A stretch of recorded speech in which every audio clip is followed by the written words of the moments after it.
Quando começou esse ano, eu fui a primeira pessoa que compartilhou assim, nesse contexto que a gente está aqui.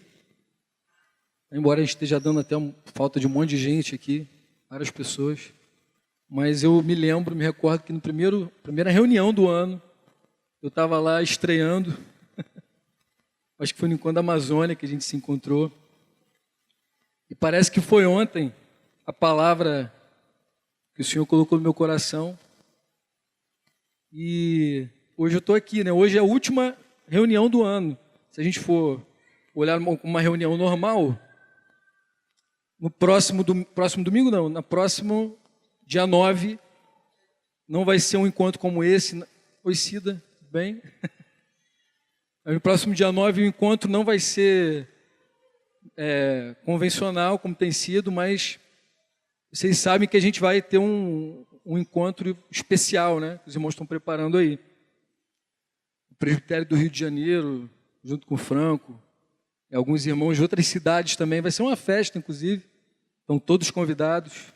Esses irmãos vão estar aqui para poder estender as mãos sobre alguns de nós aqui que estamos pastoreando a igreja aqui em Curitiba há algum tempo. Eu e Paz estamos aqui há 12 anos, chegamos junto com o Breno, tinha cabelo, os caras estavam rindo do meu cabelo, que vinha até na testa, agora só da metade da cabeça para frente. Paz perdeu todo o cabelo que tinha, e os irmãos decidiram estender as mãos sobre nós, e pôr as mãos, né?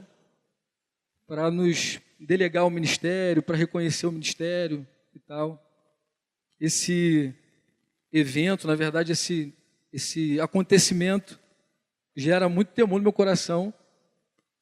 Não vou dizer que dá um medinho, mas dá um friozinho na barriga. Porque embora a gente esteja fazendo já com liberdade para o Senhor, servindo a Ele, já há bastante tempo, independente de ter algum título ou não, a gente sabe que uma das coisas, pelo menos o que eu mais valorizo nesse instante aí que vai acontecer, é a unção de Deus, né? Eu penso que Deus quer derramar a unção dele sobre as nossas vidas, e eu estava falando com alguém, eu não lembro com quem, que eu preciso dessa unção para continuar fazendo o que eu estou fazendo, porque não é mole não. Preciso da unção do Senhor. Não é isso, pais? Precisamos, né? Da unção. E como hoje é o último encontro, assim que a gente tem uma liberdade maior para poder falar, poder compartilhar, eu estava conversando com o pai, falei com o pai sobre a importância da gente relembrar aqui, fazer um apanhado meio que geral, rápido, vou tentar ser rápido, das palavras, daquilo que Deus trouxe ao nosso coração esse ano. Às vezes a gente é muito rápido em sair de uma palavra para outra, né? Às vezes a gente ouviu a voz de Deus na segunda, na sexta-feira a gente já está se preocupando já em ouvir outras coisas, ou já se distrai, mas eu penso que Deus ele tem uma sequência daquilo que Ele quer falar com a gente precisa estar bem atento para não deixar passar aquilo que Ele quer comunicar para nós. E eu me lembro que no início desse ano, eu estava, não aqui, mas lá, falando sobre aquilo que é realmente importante, que é verdadeiramente importante. Eu lembro que o Senhor falou muito comigo sobre as prioridades na vida de alguém que nasceu de novo, na vida de um filho de Deus, né? Como um discípulo de Jesus, por exemplo, não se movimenta por conveniência, mas um discípulo de Jesus se movimenta por ouvir a voz de Deus, por saber aquilo que é prioritário. E eu conversei isso com os irmãos que, assim como eu ensino meu filho a ter prioridades, a educação de filhos envolve você ensinar uma criança, por exemplo, a ter prioridades, assim também o Senhor, como um pai, nos ensina a estabelecer as verdadeiras prioridades, as prioridades corretas de nossa vida, né? Então, no início, lá em janeiro, eu estava falando sobre isso. E uma das coisas também que Deus nos falou esse ano, irmãos, relembrando aí, refrescando nossa memória, na verdade foi uma clareza que Deus que trouxe para nós, pelo menos na minha vida, isso ficou muito mais claro, que é de como a obra de Deus se desenvolve A obra de Deus se desenvolve através da nossa vida pessoal. Da nossa vida pessoal. Quando o evangelho alcança o coração de alguém, o evangelho vai crescendo e vai ganhando força através da transformação individual de cada um. Assim, o evangelho cresce. Na verdade, nós não devemos nos preocupar em fazer uma comunidade crescer. Embora seja uma consequência de quando a gente cresce no Senhor, essa comunidade também cresce em número, né? Isso é uma consequência natural. Na verdade, nós devemos nos preocupar com o crescimento individual. Nós precisamos nos preocupar com o evangelho expandir. Eu lembro que o Senhor falou isso muito claramente comigo, assim, sobre a importância da gente crescer no evangelho. E aí, eu lembro que nesse local aqui, em fevereiro, a gente estava compartilhando sobre as 5 chaves para o crescimento. Vocês lembram disso? Alguns de vocês vão lembrar. A gente estava aqui compartilhando sobre a importância. A gente detectou o seguinte, que não adianta a gente... Deus não nos chamou para fazer eventos. Não adianta a gente mobilizar e fazer vários eventos maneiros. Eventos bons. Embora o evento em algum momento pode contribuir para essa obra de fazer discípulos. Mas uma coisa que ficou clara para nós é a importância de cada um se apegar, por exemplo, à palavra de Deus. Cada um se apegar à necessidade da gente viver Jesus. Aí nós compartilhamos sobre a primeira chave, a importância da gente viver Jesus, né? Crer em tudo que Jesus falou e obedecer tudo que Ele ordenou. Lembra disso, Mirth? A gente estava aqui falando sobre isso. A segunda chave, nós falamos, foi se unir ao corpo de Cristo, ao viver em igreja. A importância de cada um se unir ao corpo de Cristo pelas suas juntas e ligamentos. A importância da gente estar conectado uns aos outros pelos vínculos, pelos relacionamentos, pelas amizades, que muitas vezes a gente chama de discipulado, vamos chamar assim. Essa é uma segunda chave que o indivíduo precisa se ligar, precisa manter ela aberta. Viver igreja. Aí outra chave que nós compartilhamos também, só recapitulando, tá? A outra chave que nós compartilhamos é o comprometer-se com o serviço. A importância de trabalhar como Jesus. Eu lembro que Deus nos levou a algumas atividades. Eu lembro que no início do ano, principalmente as meninas aqui, algumas meninas, elas se envolveram com aquele serviço lá na chácara de recuperação de meninas com problema de adicção. E isso gerou frutos muito legais na vida de algumas irmãs. Algumas irmãs perseveraram, inclusive, nesse trabalho. E ali a gente pôde experimentar um pouco, a gente pôde, na verdade, incentivar algumas pessoas a trabalharem, a servirem. E aí, desse serviço se desdobrou outros serviços, outras ideias, outros projetos que vêm acontecendo até hoje. Um deles, inclusive, vou até comentar aqui rapidamente, um desses serviços que surgiram no nosso coração, que a gente deve provavelmente iniciar no ano que vem, é um serviço ainda de apoio a pessoas dependentes químicas. A gente entendeu que esse pode ser um trabalho interessante, inclusive aqui nessa localidade, a gente usar esse espaço aqui. A Andréia está ali balançando a cabeça, porque eles lembraram de várias pessoas que a gente pode contactar nesse trabalho. E a nossa ideia é não simplesmente falar com esse tipo de pessoa, mas é também alcançar as famílias. A gente sabe que muita gente acaba caindo nesse cativeiro das drogas por conta de problemas familiares, históricos familiares, né? A gente tem vários irmãos que têm testemunhos nesse sentido, e a gente acredita que a gente pode alcançar famílias a partir disso. Então isso está completamente conectado, por exemplo, com com o serviço que a gente está desenvolvendo de visitar as pessoas. Um grupo de visitação que a gente criou, não sei se vocês sabiam. A coisa ainda está meio fraquinha ainda, mas eu sei que vai andar, porque eu acredito que isso tem muito a ver com o DNA nosso, com a forma nossa de compreender a igreja, viver a igreja, de ir até as pessoas. Eu tenho falado isso com os irmãos, sobre a importância da gente não ficar estático, que Jesus era dinâmico, Jesus ia até as pessoas, né? Jesus ia nas casas, a igreja começou nas casas e a gente está desenvolvendo isso aí. Continuamos comprometidos com trabalhar como Jesus. E as outras chaves são outras chaves que a gente, inclusive, disse isso, que não dependem muito de nós. Que sentido? As outras chaves são, na verdade, uma sensibilidade que a gente precisa desenvolver com Deus para perceber o que Deus está fazendo.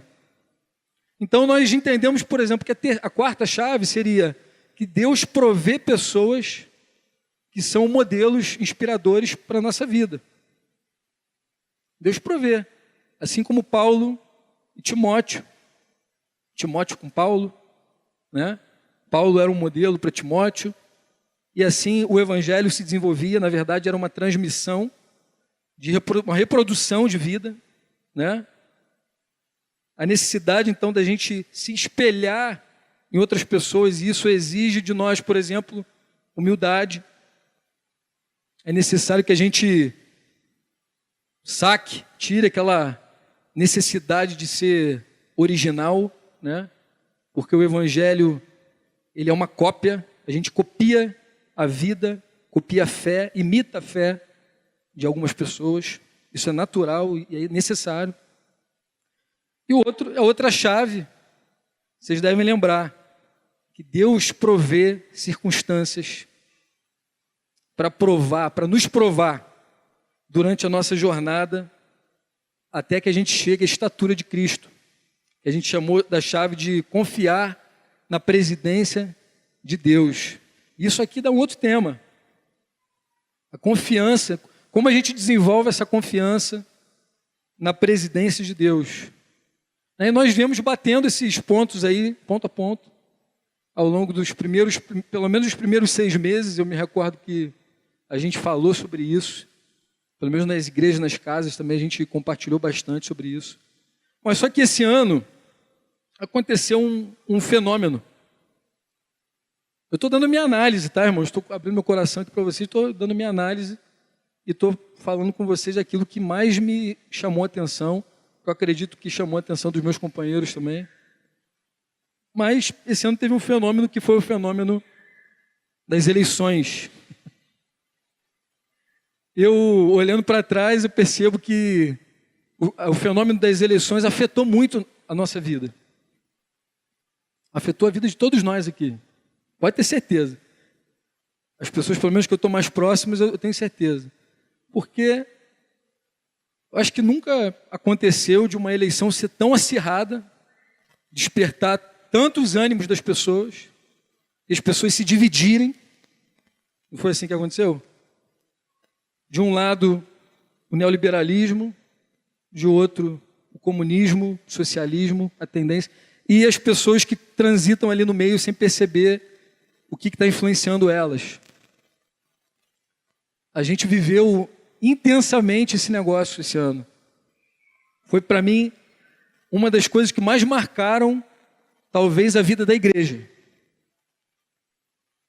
Para mim, o que aconteceu esse ano mais marcou, e para mim também marcou o início de uma nova etapa.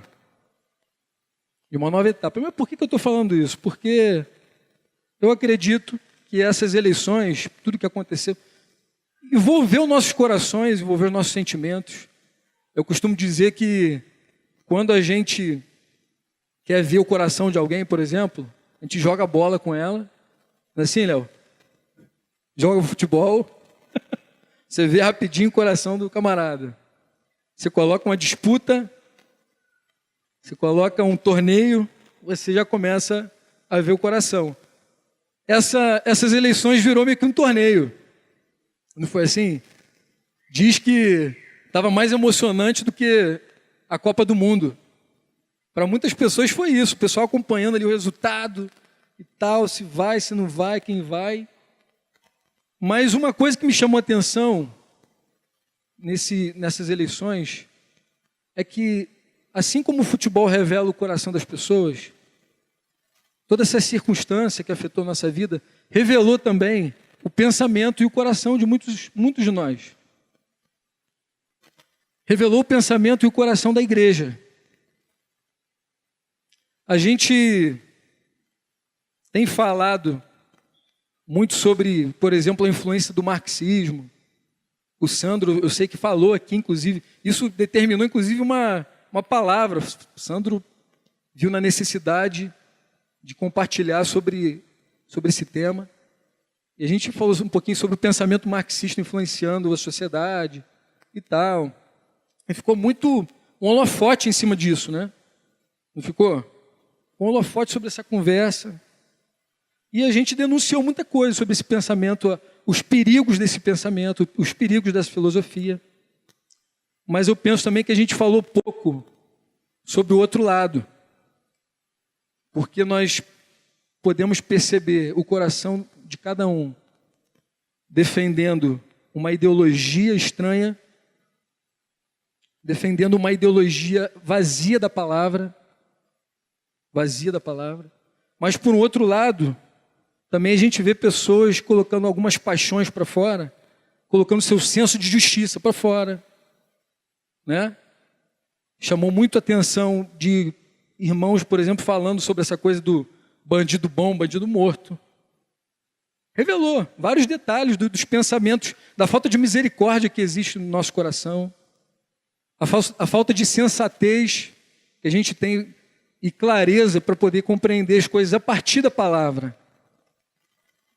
Eu estou dando todo esse pano de fundo para dizer o seguinte: para mim ficou muito evidente quem está apegado à palavra e quem não está. Quem teme a palavra e quem não teme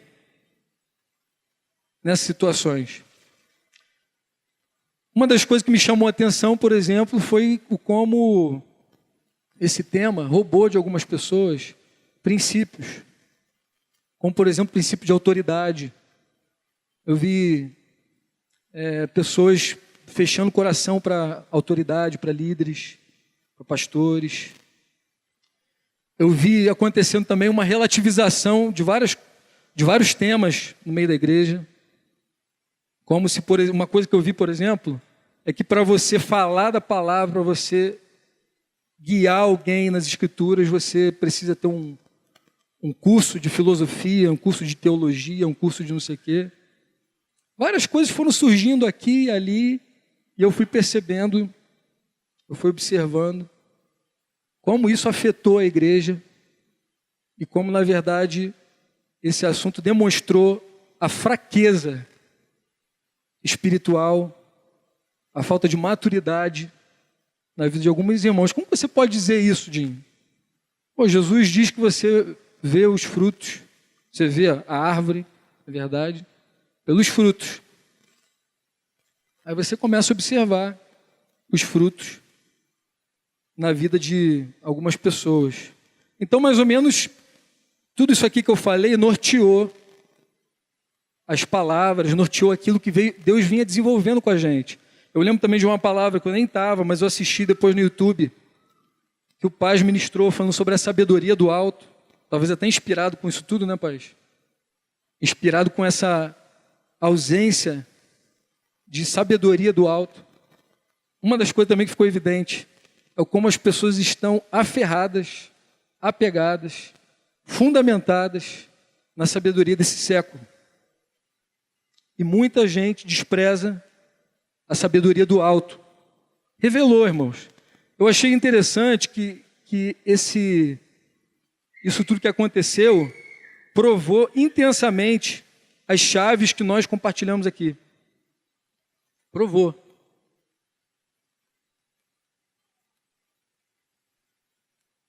Eu não sei se vocês lembram que nesse dia que a gente compartilhou aqui sobre o viver Jesus, uma das coisas que nós falamos foi sobre a relativização da verdade, por exemplo. Lembra? Sandro falou, eu falei. Isso tudo ficou muito evidente, com um monte de gente relativizando verdade, relativizando a palavra, misturando a graça e a lei. Olha quanta coisa. Uma mistura entre a graça e a lei. Pessoas flexibilizando a palavra por causa de uma falsa graça, de uma graça irreal. O que a graça fez? A graça, na verdade, só tornou a coisa ainda mais profunda. Mas as intenções de Deus com o ser humano, as intenções de Deus conosco, nunca mudaram. Deus sempre quis ter uma família, Deus sempre quis ter um povo zeloso de boas obras, separado do mundo, que fosse o reflexo da glória dele, que é a igreja. Na lei, isso se expressava através de quem? De um povo, Israel, na lei. A graça transportou várias dessas expectativas que Deus tem sobre nós, desejos de Deus, projetos de Deus, transportou para a igreja. Consegue compreender o que eu estou falando? Em suma, estou dando aqui um resumão de tudo que foi pautando a nossa vida nesse ano 2018. Passou muito rápido, né? Passou muito rápido. E qual que é o meu temor? Irmãos, meu temor é que a gente perca tudo ou perca boa parte daquilo que Deus nos comunicou. O meu temor é que a gente se perca e a gente não absorva tudo que Deus fez na nossa vida, como igreja, individualmente. Eu estava refletindo sobre isso de ontem para hoje. Poxa, tanta coisa aconteceu, Deus ensinou tanto nesse tempo. Não que Deus não tenha ensinado nos outros anos, mas será que a igreja, será que a gente está atento para perceber tudo que Deus está ensinando? E uma coisa me veio no coração. Uma das coisas que ficaram reveladas nisso tudo aí que eu falei é uma igreja vazia do temor pela palavra. Uma igreja vazia pelo temor de Deus. Isso me chamou a atenção por vários episódios que foram acontecendo. Um dos episódios que aconteceram, na verdade não é, vou dizer um episódio, mas uma máxima que ficou aí na cabeça de um monte de gente, é que o presidente eleito, ele falava, tinha no seu discurso, uma frase assim: bandido só respeita aquilo que ele teme. É verdade ou não é verdade essa afirmação? Independente de você concordar com o que o presidente eleito falou ou não. É verdade ou não é verdade? É verdade. Você quer ver isso se aplicar, você traz para a tua casa, traz para a tua relação com o teu filho. Se teu filho não temer você, ele não vai te respeitar. Não vai respeitar. Para você ver a criação de filhos, os princípios, a sabedoria dos provérbios, os princípios que a palavra ensina a gente para criar os nossos filhos no temor do Senhor, você vê isso, você vê que nós, de verdade, só respeitamos aquilo que tememos. Aí várias coisinhas aconteceram, eu não queria me delongar aqui para falar dessas coisas que me chamaram a atenção, mas algumas coisas recentes agora, inclusive, me chamaram essa atenção assim, sobre o temor, sobre a ausência de temor. Não sei se vocês viram uma matéria de um rapaz que matou e esquartejou 4 integrantes da própria família na Espanha. Vocês viram? Viram isso? Passou no Fantástico. O camarada da Paraíba foi acolhido pelos tios, não sei se Madrid, não sei qual cidade da Espanha, e lá ele teve um desentendimento, a família fugiu dele, o garoto devia ser terrível, né? Imagina o que já não tinha sido semeado na vida desse camarada. A família fugiu e esse garoto, injuriado, encontrou a família, matou o casal de tios e os 2 priminhos, um garoto de 1 ano, e uma prima, de acho que 10 anos, 8 anos, alguma coisa assim. Matou, mas não foi um assassinato comum. O que chamou a atenção foi o excesso de requinte de crueldade. Ele cerrou, esquartejou, colocou os corpos, tirou foto com os corpos, mandou foto para o amigo pelo WhatsApp, zoando, uma zoeira. Você vê assim que o garoto endemoniado, só poderia estar endemoniado. Acho que ninguém consegue fazer aquilo, bom, não sei, em sã consciência. Mas o que me chamou a atenção dessa história é que o garoto, ele falou um negócio para o amigo dele, ele falou assim, não, se der alguma coisa, eu faço. Eu saio do Brasil, vou para a Espanha, porque lá na Espanha, pô, a cadeia é tranquilinha. Eu fico lá, é uma cadeia tranquila, vou ficar vendo televisão minha vida toda, até os 80 anos, e está tudo certo. Ele ficou com medo, na verdade, de ficar lá em Pedrinhas, de ficar lá nesses presídios aí sinistros que tem no Brasil.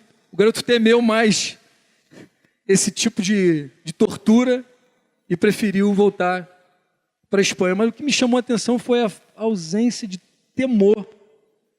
Mas alguém pode estar pensando, imagina, o cara é ímpio, o cara não tem Jesus. Tem Jesus, mas Deus colocou uma impressão digital no nosso coração que se chama consciência. Uma impressão digital dele, está lá. A moral. Nós temos uma moral, a gente estava conversando sobre isso. Camarada, para chegar nesse nível, porque o cara realmente não teme. Ele atropelou a própria consciência num nível que realmente não tem como manter esse cara na sociedade, não tem como.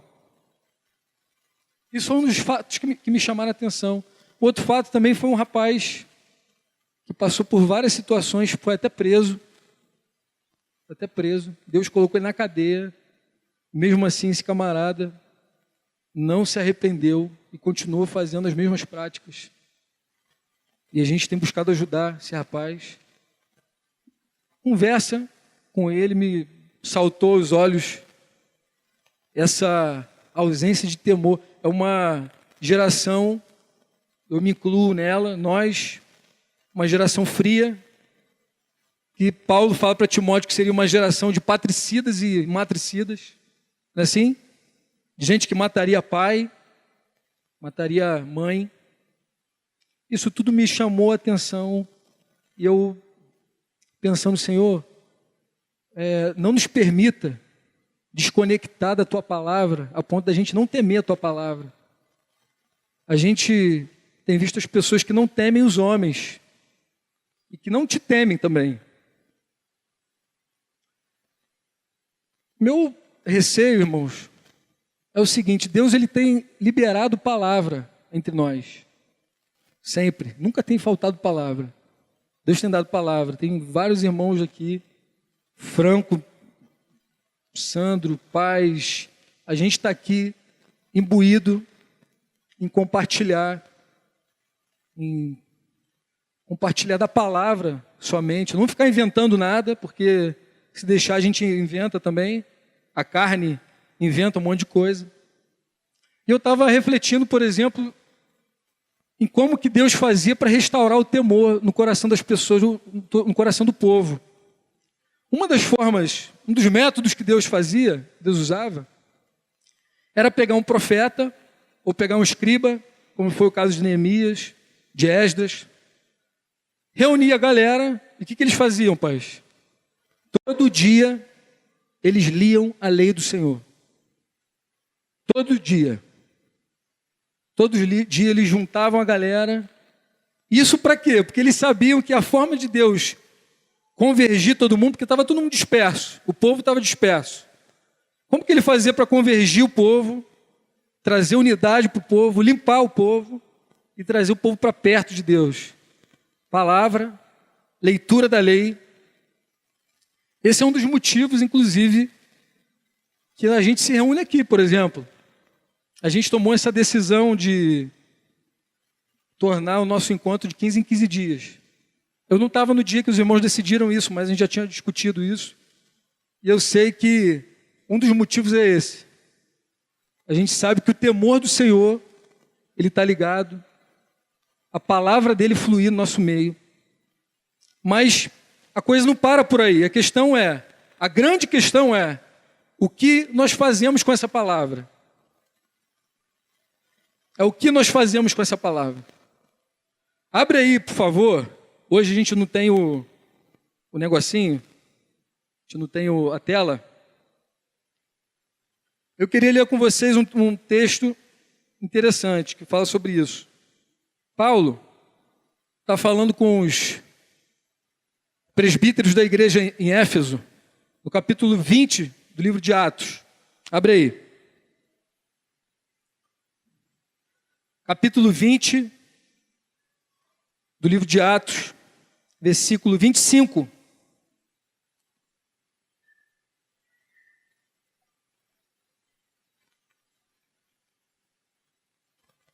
A partir do versículo 25. Eu vou ler aqui numa tradução que ela é uma tradução mais leve, mais fácil de entender, mas é legal se alguém tiver aí a RA também, tiver a revista atualizada. Dá uma boa compreensão, a gente vai comparando aí, vai chegando a melhor compreensão. Amém? Então Paulo está falando com os presbíteros de Éfeso, e ele diz o seguinte, versículo 25. Agora sei que nenhum de vocês, a quem anunciei o reino, me verá outra vez. Era uma última oportunidade que Paulo estava ali. Por isso declaro hoje que se alguém se perder, não será por minha culpa, pois não deixei de anunciar tudo o que Deus quer que vocês saibam. Me chamou a atenção essa palavra, acho que vocês já entenderam, que a gente pode compartilhar aqui tudo que a gente acredita que Deus quer que nós saibamos. O que nem acho que é o caso, eu acho que a gente ainda deve ainda. Tenho falado com os irmãos lá na igreja, na casa, que eu me sinto ainda devedor. Larissa está me olhando ali com o olhinho, porque ela achou, pô, Jim, o que vai acontecer? Tu vai sair? O que vai acontecer? Eu não sei o que vai acontecer. Não sei se daqui a algum tempo eu vou estar em outro lugar, se Deus me leva, sei lá o que Deus pode fazer. Mas uma coisa é garantida, eu quero ter a convicção, a certeza, eu falei para eles lá em casa, de que eu não deixei de anunciar para vocês tudo que era necessário que vocês soubessem. O restante, o que for acréscimo, o que não for tão absoluto, o que for mais relativo, deixa para lá. Mas aquilo que é necessário, aquilo que é fundamental, eu quero me certificar de que eu fiz. Aí eu estou me arrependendo lá, voltando para o pó e para a cinza, e estou listando a doutrina. Isso a gente conversou na mesa, a gente falou sobre a importância da gente compartilhar a doutrina, compartilhar a palavra. E a gente está focado nisso aí. Então eu quero um dia chegar para esses irmãos lá que estão na minha casa, meus amigos, fazendo amigos. Como que a gente expande o reino de Deus? Fazendo amigos. Eu quero ter a certeza de que eu compartilhei tudo que eles precisavam saber. E se alguém vier a se perder, não vai ser culpa minha. Na versão de vocês está assim também? Na real, acho que fala sobre o sangue ser cobrado. Estou limpo do sangue de todos. Olha o que acontece quando alguém compartilha a palavra contigo. Deus não permite você saber as coisas que você sabe, ou ser advertido, ser admoestado, ou ser repreendido só por saber. Deus, ele espera uma resposta. E quanto mais você sabe, Deus mais vai exigir de você. Quanto mais você vai recebendo, se tem alguém, por exemplo, investindo na tua vida, te discipulando, te ensinando, porque isso é o mais importante, não é só o saber, porque nós temos o desafio de ensinar a saber, que é um desafio.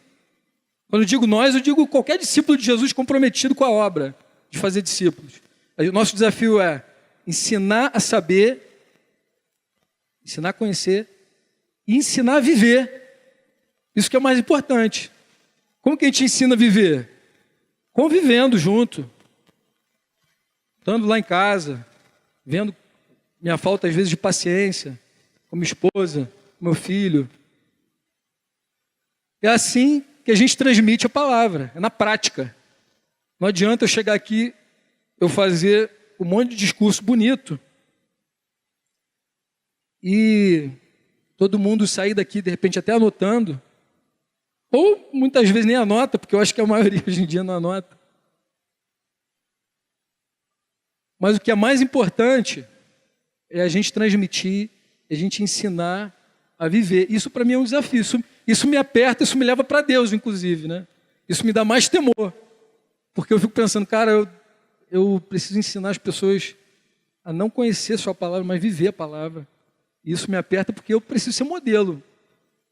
Então qualquer um aqui que já entendeu a obra de fazer discípulo, por exemplo, sabe que é uma das formas que Deus usa para nos, né, para nos pegar de jeito e para nos manter pertinho dele, com a barba de molho, cheio de temor. O temor de Deus faz a gente ouvir a palavra como eles ouviram a Paulo falando, voltando para o texto, e faz a gente se apegar à palavra de uma forma... Talvez a gente não tenha aqui uma compreensão legal sobre isso, porque quando Paulo fala isso aqui, ainda não tinha Bíblia, como a gente tem, vocês sabem disso. A transmissão era oral, o ensino era oral, e as pessoas aprendiam vendo. Como que as pessoas aprendiam a verdade do Evangelho? Vendo Paulo vivendo, Paulo pregando, Paulo reagindo, Paulo ensinando também, porque você aprende quando você vê o outro ensinando para outra pessoa. É assim que acontece.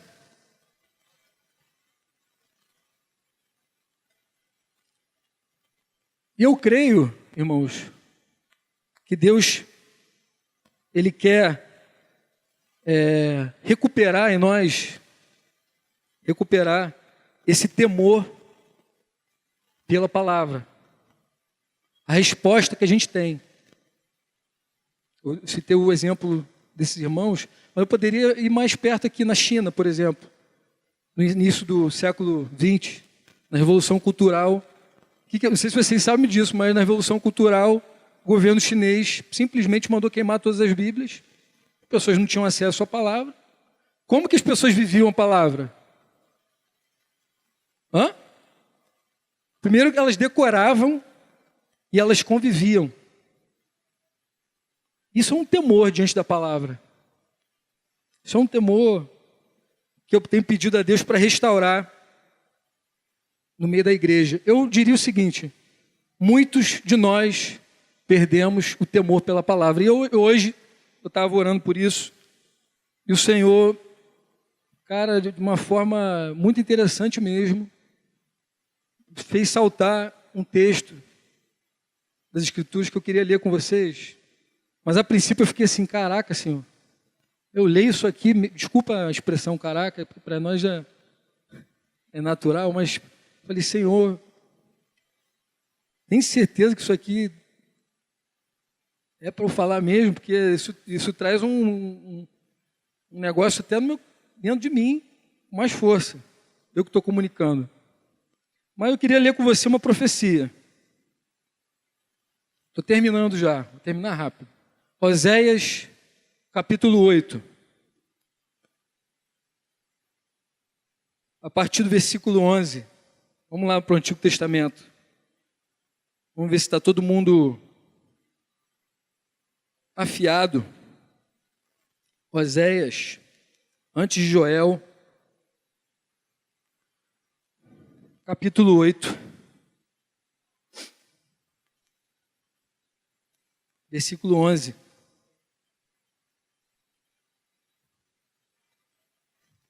Posso ler? Então, escuta com todo o teu coração, que eu penso que isso aqui é uma palavra de Deus para nós. O povo de Israel construiu muitos altares para remover o pecado. Mas esses mesmos altares se tornaram lugares para pecar. Olha que coisa interessante. Embora eu lhes tenha dado minhas leis, agem como se elas não se aplicassem a eles. Talvez na versão de alguns aí esteja bem diferente isso aí, né? Fala como se, ainda que eu desse por minha lei através de 1000 preceitos, não é? É assim que está aí? Essa versão diz, embora eu lhes tenha dado minhas palavras, as minhas leis, perdão, agem como se elas não se aplicassem a eles. Foi isso aqui que me chamou a atenção, mas eu não parei por aqui. Eu acredito que o Senhor me mostrou o restante. Gostam de oferecer sacrifícios. Ele fala do porquê que parece que não se aplica a eles. Tem uma versão que fala, inclusive, que... Como está a outra versão? E fala como se fosse uma coisa estranha, né? Não é isso? Parece que o que eu falo para eles é como se fosse coisa estranha. Tipo assim, não me enquadro nisso aí não. Isso aí não tem nada a ver comigo. Mas isso é para eles como coisa estranha. Como se fosse assim, cara, isso aí não... Uma leviandade para tratar a palavra. O profeta falando e Deus falando, corrigindo, mostrando, denunciando um monte de coisa. E a postura? Não, isso aí...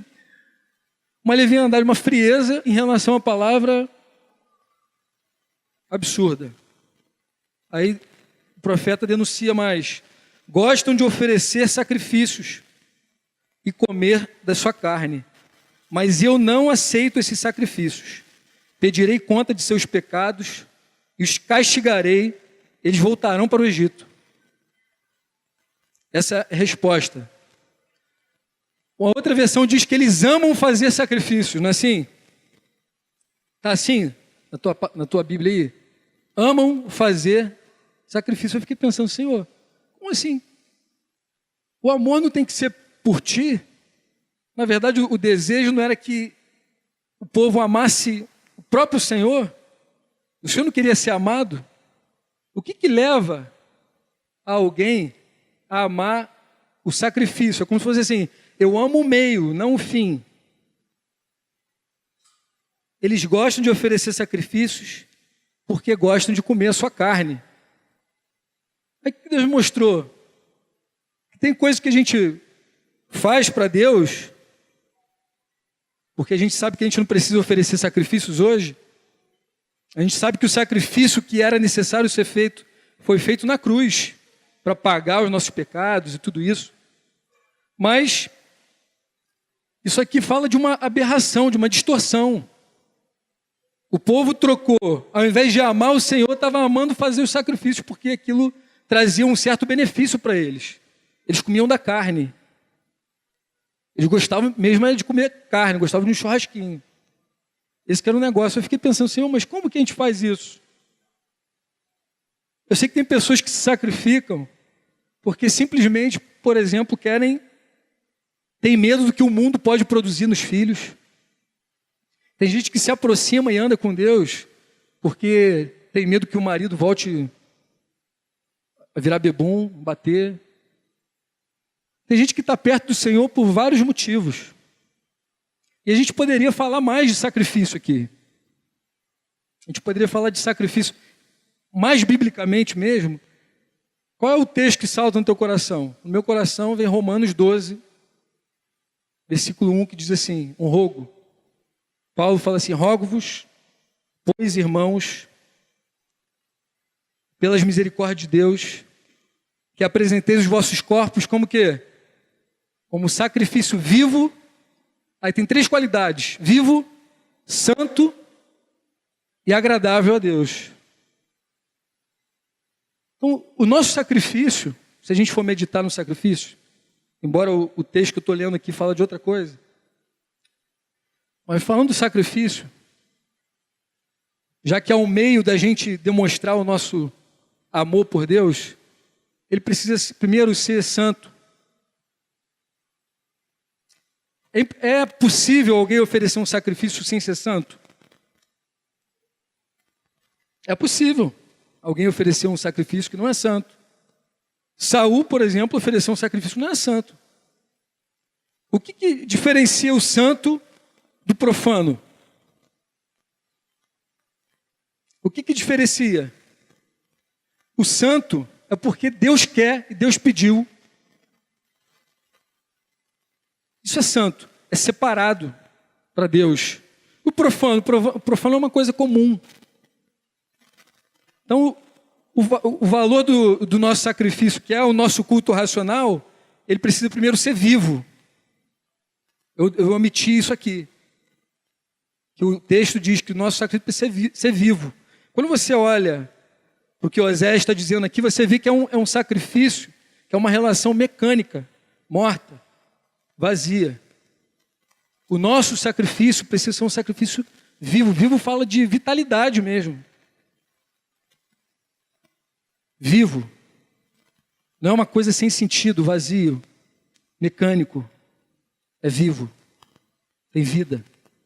Santo, porque vem de Deus, que Deus quer. É vivo, santo e o quê? E agradável. O que é agradável para Deus? É que se faça sacrifício ou que se obedeça a sua palavra? Vocês lembram disso?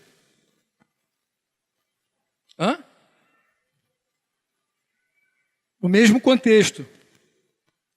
Samuel lá, né? Samuel, era para Saul esperar Samuel para oferecer o sacrifício. Saul não espera, se precipita, obstinado, feiticeiro, rebelde. Vai lá e oferece um sacrifício para Deus que Deus não quer. Oferece um sacrifício para Deus que Deus não quer. E aí o que Deus fala através de Samuel? Fala assim, por acaso Deus tem prazer em sacrifícios, tanto quanto em que se obedeça a sua palavra? Na verdade, o que é mais aprazível para Deus é que a gente tema a palavra dele e que a gente obedeça. Vamos voltar para o texto de Oséias, para não viajar muito. Então, gostam de oferecer sacrifícios e comer de sua carne, mas eu não aceito esses sacrifícios. Pedirei conta de seus pecados e os castigarei. Tem sacrifício que Deus não recebe, ele rejeita. É tudo feito em benefício próprio. Aí o versículo 14 encerra com um pensamento que eu tenho sobre a igreja. Israel se esqueceu de seu Criador e construiu palácios, e Judá fortificou suas cidades. Por isso enviarei fogo sobre suas cidades e queimarei suas fortalezas. Eu fiquei pensando assim também, caramba, que palavra dura e difícil. Meu Deus. Israel se esqueceu do seu Criador. É isso que eu observo quando eu vejo a falta de temor pela palavra na vida de muitos de nós. E a tendência que tem de se desmistificar, se desmontar, de querer negar a verdade da palavra. As pessoas têm se esquecido do seu Criador. A igreja, já que eu estou falando para a igreja, eu acredito que isso aqui é uma palavra para a igreja, se esquece do seu Criador. Se esquece do seu Criador e constrói grandes palácios. O que seriam esses palácios? Os palácios, para mim, ficou claro que são as realizações que enchem a gente. A necessidade pelas realizações faz com que a gente se perca do nosso Criador. Façam com que a gente se esqueça do nosso Criador. A necessidade. Eu não estou falando que as realizações em si, mas o quanto eu vejo que tem pessoas absorvidas pela necessidade de dar certo. Necessidade de dar certo na cabeça de cada um é uma coisa. Pode ser ganhar dinheiro, pode ser um monte de coisa. Necessidade de construir palácios, de ser reconhecido. Judá fortificou suas cidades. O que eu entendo por essas cidades? As cidades eram as cidades que eles se refugiavam. Eu acho que a outra versão fala sobre isso. Sobre fortaleza, sobre refúgio. Quando a gente se distancia do Criador, quando a gente perde o temor completo pela palavra, ou a gente está, não completo, mas num trâmite de perder o temor pela palavra, a gente se refugia em outras coisas, a gente busca criar cidades, locais onde a gente vai se abrigar, onde a gente vai se esconder. E aí a gente pode listar um monte de coisa. Carreira, casamento, o que mais? O que pode se tornar um abrigo de alguém? A própria família. A família como um fim em si mesmo. Isso é uma coisa que eu sempre falo, uma coisa que o Espírito Santo sempre me confronta, que a família não pode ser um fim em si mesmo. Embora é muito bom você chegar na tua casa ser um lugar de refúgio, um lugar de descanso, um lugar onde a esposa entende o papel dela e está ali provendo para toda a família, provendo no sentido ali interno, cada um cumprindo seu papel. Isso é uma maravilha, isso é um céu na terra, né? É um céu na terra. Mas a nossa família não pode ser o nosso refúgio. Nosso refúgio tem que ser o Senhor. Família acaba. Morrem membros. Um monte de situação acontece. Mas o nosso refúgio precisa ser o Senhor. E aí termina dizendo que por isso enviarei fogo sobre suas cidades e queimarei suas fortalezas. Aqui está aqui. Por isso enviarei fogo sobre suas cidades, queimarei suas fortalezas. É uma palavra dura, difícil. E eu não sei como que essa palavra vai se cumprir, mas eu tenho uma certeza, sim, que esse texto elenca aqui algumas consequências, está tudo ligadinho. Primeiro ele fala que, embora eu lhes tenha transmitido minhas leis, agem como se elas não se aplicassem. Uma postura leviana diante da palavra. Uma postura sem temor, sem apego pela palavra. A pergunta que eu gostaria de fazer aqui hoje seria o seguinte: o que a mensagem tem causado em mim? Que mensagem, Dinho? A mensagem que a gente tem compartilhado aqui é a única, não muda. É o reino de Deus. O que essa mensagem tem causado em mim? O que ela tem produzido em mim? Eu fiz aqui um apanhado de várias coisas que Deus falou. Como que está hoje, por exemplo, as chaves? Continuam viradas? A gente continua priorizando conhecer o Senhor? Conhecer Ele através da palavra, através da vida dos nossos irmãos. A gente tem priorizado ser um obreiro nas mãos do Senhor, um vaso útil. Eu falei isso esses dias lá também, lá na IL. Eu estava falando sobre casamento. Eu comecei falando o seguinte: o teu casamento ele pode ser um vaso inútil ou pode ser um vaso útil nas mãos do seu possuidor. Quando você vive ali só para o teu casamento, por exemplo, é um vaso inútil. Quando você vive para a glória de Deus, com o teu casamento, tua família, é para dar glória a Deus, é um vaso útil. Aí você precisa descobrir. Como tem sido isso? Como tem sido o trabalhar como Jesus? E os modelos inspiradores? Uma das coisas que mais foram atacadas nesse burburinho aí das eleições foi: se teu pastor está falando que para votar no Bolsonaro, eu falei igual o Heitor agora. Bolsonaro, eu falo, Bolsonaro. Se teu pastor está falando para você votar no Bolsonaro, esse pastor não presta não.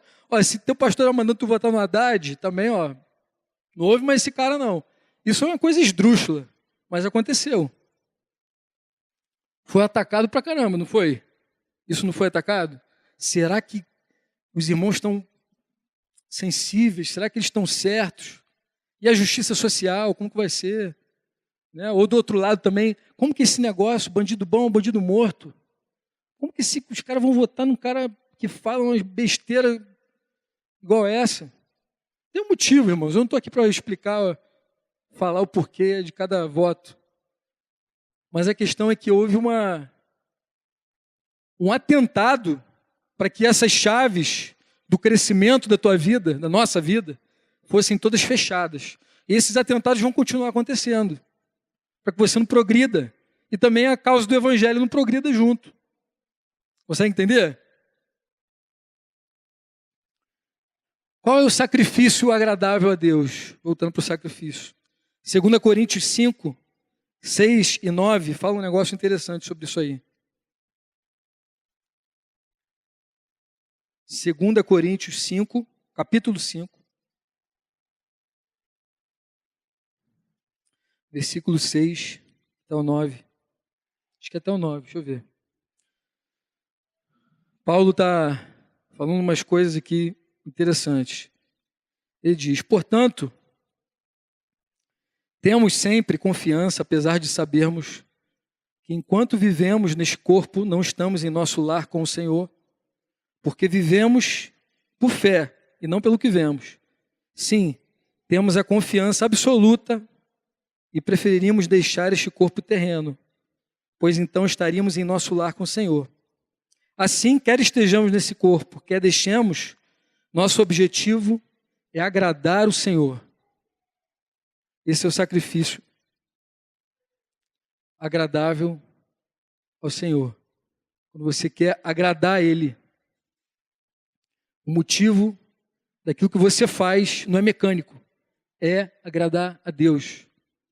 Isso vai desde as mãos levantadas que a gente levanta para poder dizer alguma coisa para Deus, com um momento como esse, até nas circunstâncias mais práticas, triviais da nossa vida. E para encerrar, eu queria ler uma última promessa. Eu li uma palavra muito dura, essa palavra de Oséias. As consequências dessa falta de zelo, essa falta de temor pela palavra, né? Mas eu queria ler, para encerrar, Jeremias, capítulo 32.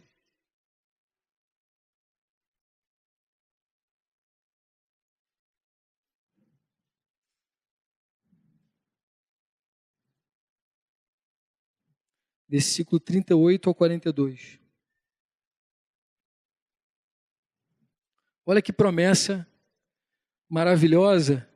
E pensa em você individualmente, mas pensa também em nós como um coletivo, como a igreja do Senhor. Você sabe que quando está falando de Israel, a gente pode transportar a maioria do entendimento daquilo que a gente vê que Deus está falando com Israel, a gente pode transportar para a igreja. Vamos trazer como se Deus estivesse falando conosco. Versículo 38. Eles serão o meu povo, e eu serei o seu Deus. Deus sempre quis ter aliança conosco. Sempre quis ter aliança com as pessoas. Eu lhes darei um só coração e um só propósito.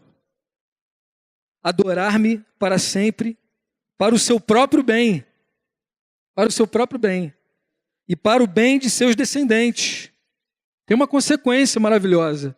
Esse temor pela palavra, esse temor pelo Senhor. Estabelecerei com eles uma aliança permanente. Jamais deixarei de lhes fazer o bem. Olha que coisa linda. Pode estar parecendo que está tudo errado, mas jamais deixarei de lhes fazer o bem. Porém, em seu coração, o desejo de me adorar. Pô, Senhor, como eu gostaria que isso aqui brotasse no nosso coração. Amém? O que vocês acham disso aqui? Meu Deus, Jeremias está falando.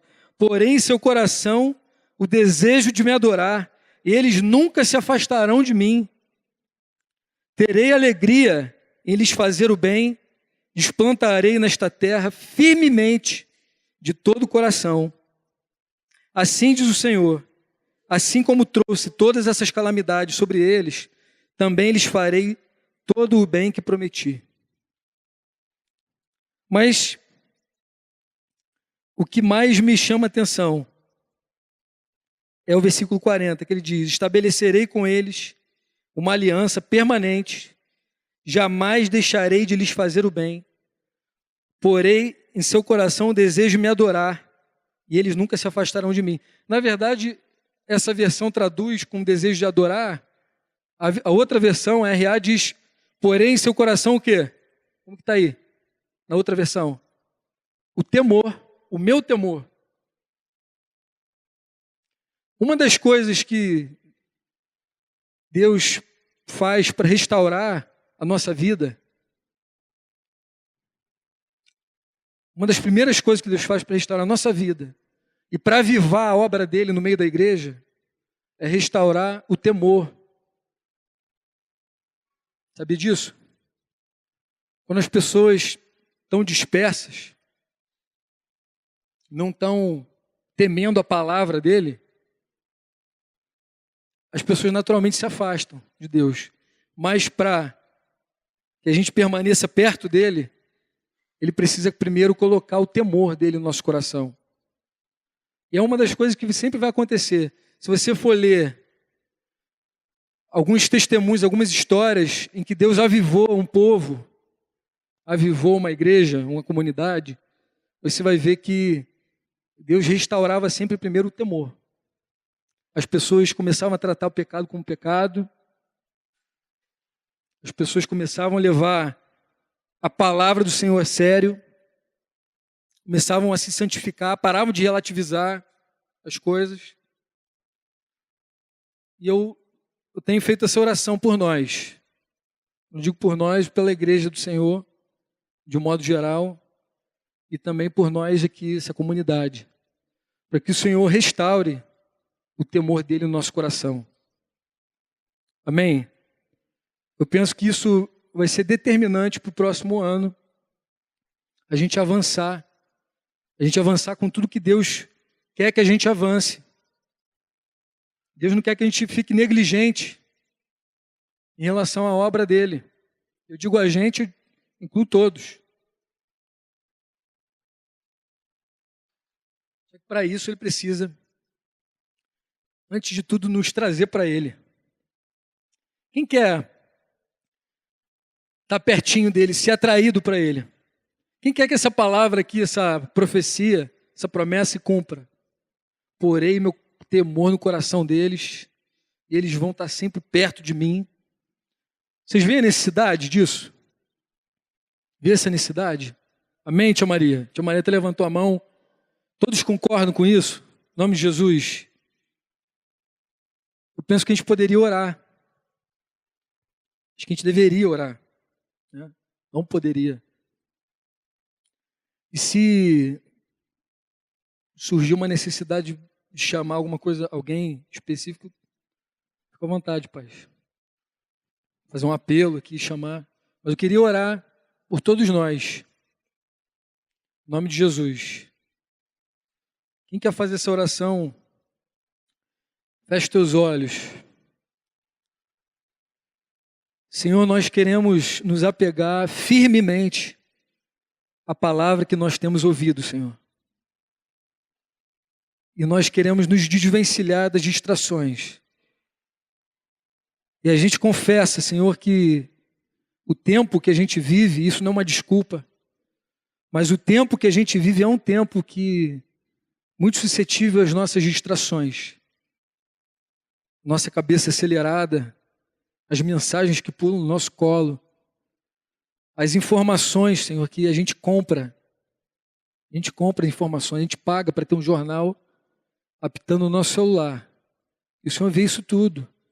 Isso tudo não é um pecado, Senhor, mas a gente confessa, Senhor, que todas essas informações, tudo que está acontecendo ao nosso redor, é um desafio para nós, para colocar os nossos ouvidos atentos à Tua palavra. E nós confessamos, Senhor, que em alguns momentos o nosso temor, ele é esvaziado, Senhor. Falta em nós, muitas vezes, o temor que é devido ao Teu nome. Eu quero clamar hoje no nome de Jesus para que o Senhor restaure esse temor. Nós não queremos ser como aquele povo que Oséias denuncia e diz que não adianta colocar a lei as palavras diante deles. Nós não queremos ser assim, Senhor. Um povo que despreza o teu conhecimento, que despreza a tua palavra, ou que não dá a devida atenção. Nos livra disso. Nós queremos ser diferentes. Nós queremos ser a tua família aqui nessa terra, Senhor. Luz e sal para esse mundo. Nós queremos, Pai, que algumas profecias se cumpram em nós, como aquela, Senhor, de que um dia, naquele dia, 10 judeus pegariam na orla de 10 homens pegariam na orla de um judeu e perguntariam para ele: onde você está indo? Porque eu quero também o que você tem. Nós queremos que essas promessas, Senhor, se cumpram na vida da tua igreja. Nós queremos, de verdade, ser objeto de louvor teu na terra. Nós queremos que a tua glória seja vista através de nós, Senhor. Restaura nos nossos corações esse compromisso contigo, o compromisso com a tua glória. E se nós construímos, Senhor, palácios, se nós construímos coisas, Pai, para a nossa própria realização e não para a tua glória, desmonta tudo no nome de Jesus, Pai. Desmonta, abala tudo aquilo que é abalável. Nós não queremos aquilo que não é teu, Senhor. Nos ajuda, que sabemos que isso tem consequências, Senhor. Então, no nome de Jesus, vem sobre a tua igreja, Pai. Vem sobre nós, nos restaura. Em nome de Jesus.